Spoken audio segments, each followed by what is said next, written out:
நீங்க 15 வயசுல இருந்து குடிக்க சொல்ல உங்க வீட்ல யாரும் உங்களை கேட்கலையா? அப்போ வீட்டுக்கு தெரியாது.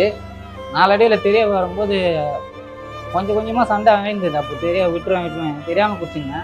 இப்போ ரொம்ப அடிக்ட் ஆகவோ தெரிஞ்சே குடிக்க ஆரம்பிச்சேன். அவங்கள அடிக்கிறது, வீட்டில் இருக்கிற பொருளுங்களை உடைக்கிறது, அவங்கள மிரட்டுறது, இதெல்லாம் பண்ணீங்க? அதெல்லாம் வேற என்னென்ன பண்ணீங்க? அடிக்கடி சண்டை போட்டுருவேன். எதனா ஒன்று பண்ணிட்டு வீட்டை விட்டு போயிடுவேன், வெளியே போயிடுவேன். வெளியில தான் அதிகமாக இருந்தேன் தவிர வீட்டில் ஃபேமிலியோட ஸ்பெண்ட் பண்ண முடியாது. அதனால தான்.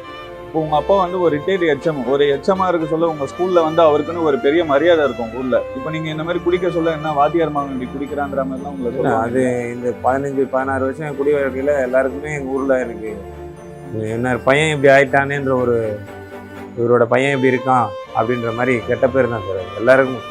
வேற சமுதாயத்தில் ஃபுல்லாகவே எல்லாருக்கிட்டையுமே ஹோல் ஃபேமிலிலையும் சரி, இல்லை சொசைட்டிலையும் சரி, ஃப்ரெண்ட்ஸ் சர்க்கிளையும் சரி, எல்லா இடத்துலையுமே வந்து அசிங்கம் கெட்ட பேர் தான்.